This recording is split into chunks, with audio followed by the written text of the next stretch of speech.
Daniel Charneux, bonjour, bienvenue dans À la bibliothèque, le rendez-vous de la lecture publique sur CFM. Une semaine de vacances que vous avez écrit en 2001 se voit réédité aux éditions Méo. Il s'agit de vacances sans S, au sens de vide, de vacuité. Reprendre un texte qui a 20 ans environ, c'est lui donner une seconde vie. Comment ce projet de réédition est-il né ? Mais oui, merci, vous avez raison. Il est né d'abord de l'absence de la première édition, simplement. En fait, il avait été publié dans une collection chez Luc Pire qui s'appelle Embarcadère.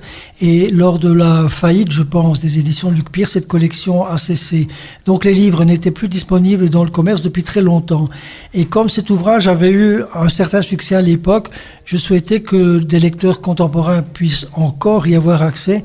Et Gérard Adam, qui dirige les éditions M&O, a accepté de le rééditer. Je l'en remercie d'ailleurs, si bien qu'il existe à nouveau aujourd'hui. Le personnage principal, Jean-Pierre Jouve, a besoin de vide, de vacances. Ce n'est pas un hasard s'il voyage à travers la Creuse. D'ailleurs, au cours de cette semaine, comment peut-on organiser une vacance toute une semaine ? Comment s'y prend-il ? Comment s'y prend-il, lui, et comment m'y suis-je pris, moi ? Ce sont deux questions différentes. Mais enfin, si la question porte sur lui, il a décidé de prendre une semaine de ses vacances pour marcher, c'est un peu à la mode comme ça, le long des sentiers de grande randonnée. Et il a choisi de laisser faire le hasard, donc choisi de ne pas choisir. Il punaise une carte de France sur le mur de son appartement, il lance une fléchette et hop, ça atterrit sur la Creuse. Il se dit que c'est très bien parce que la Creuse, en fait, il n'y a probablement pas de nombreuses curiosités touristiques à y voir. Il a justement envie d'être dans le creux, d'être dans la vacance, d'être tranquille pour faire le point sur sa vie. Et il dessine un circuit en 7 jours, donc 7 étapes de 20 km qui le ramèneront à son point de départ. Ça, c'est votre personnage, Jean-Pierre Jouve, qui s'y prend de cette façon. Mais vous, justement, comment vous y êtes-vous pris ? Alors, je m'y suis pris par la technique de la littérature à contrainte. C'est ce que j'avais appris au cours d'ateliers d'écriture auxquels je m'étais inscrit en tant que professeur de français à la fin du XXe siècle, en 98. Et l'année suivante, en 99, j'ai écrit ce livre.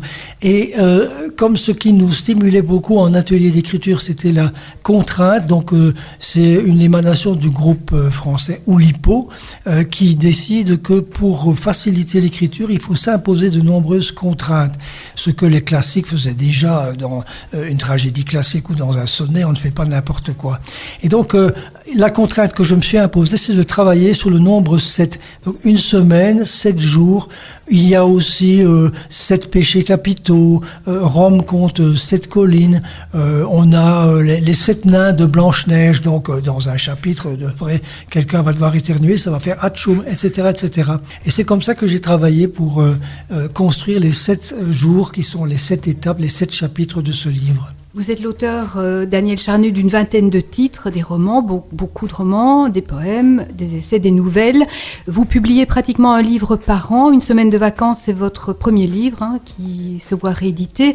Jamais de creux dans votre bibliographie. Comment donc faites-vous ?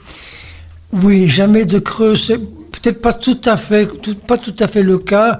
Je dirais, c'est vrai que certains livres s'écrivent plus rapidement. Les romans, j'en ai une dizaine en 25 ans, donc c'est tous les 2 ans et demi, disons, en moyenne. Mais certaines choses, comme des recueils de haïkus, comme des recueils de poèmes, ça s'écrit en parallèle. Et puis quand je dispose de suffisamment de textes, de suffisamment de titres, il faut évidemment faire un tri, tout ne se publie pas. Bon, j'ai la chance d'avoir à chaque fois un éditeur qui dit d'accord, et ça fait un livre qui s'écrit plus rapidement qu'un roman. Mais j'ai aussi on pourrait appeler ça des essais, c'est-à-dire que je suis très attiré par l'étude d'autres auteurs, d'autres écrivains, et j'ai un essai sur Thomas More, le père de l'utopie, ou alors comme un essai sur Pierre Hubermont, un écrivain belge. J'aime assez m'intéresser à des écrivains de chez nous qui sont oubliés, un peu oubliés ou tout à fait oubliés, et je me documente à leur propos. Et moi qui ai longtemps été professeur de français et qui ai une formation de romaniste, là je travaille à la façon d'un romaniste. Un atelier d'écriture a eu une importance particulière dans votre parcours. Vous pourriez nous dire en quoi ? Oui, je l'ai déjà évoqué brièvement tout à l'heure, mais en réalité, quand j'étais jeune, j'écrivais de la poésie assez facilement. Puis, je me suis mis à travailler, à enseigner, ça prenait beaucoup de temps, et j'ai cessé d'écrire, mais il y avait toujours en moi cette volonté, cette envie, ce désir d'écrire, et c'est en participant à un atelier d'écriture chez Michel Naples à Bruxelles que j'ai découvert une série de techniques, et notamment la littérature à contrainte. L'idée de base de ces ateliers, c'était que nous sommes tous capables d'écrire quelque chose qui tient la route. Et là, ça a été très très très fort comme expérience, puisque ça m'a pratiquement métamorphosé, et je me suis rendu compte que si j'étais autrefois capable d'écrire de la poésie, j'étais aussi capable, avec certaines techniques, certaines disciplines, d'écrire de la narration, et je m'y suis mis très rapidement, avec bonheur. Lorsque vous écrivez, est-ce que vous savez où vous allez, plus ou moins ou pas ? Généralement, oui, je sais où je vais, mais bien entendu, il y a toujours des surprises au bord du chemin, des inflexions inattendues, et parfois le dénouement d'un livre est inconnu, même si le reste est connu, et en cours de route, on se dit « Ah bien sûr, c'est là que je vais, mais je ne le savais pas encore ». Et vous écrivez quand ? Quand j'écris... disons, c'est assez variable. Je n'ai pas ces rites de certains écrivains. On pense à Simenon ou à Amélie Nothomb, par exemple. Mais disons que c'est plutôt quand même généralement le matin, disons en fin de matinée.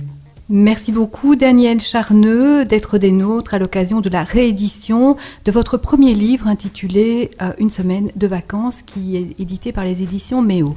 Merci. Vous écoutez À la bibliothèque avec Véronique Janzik sur CFM Radio.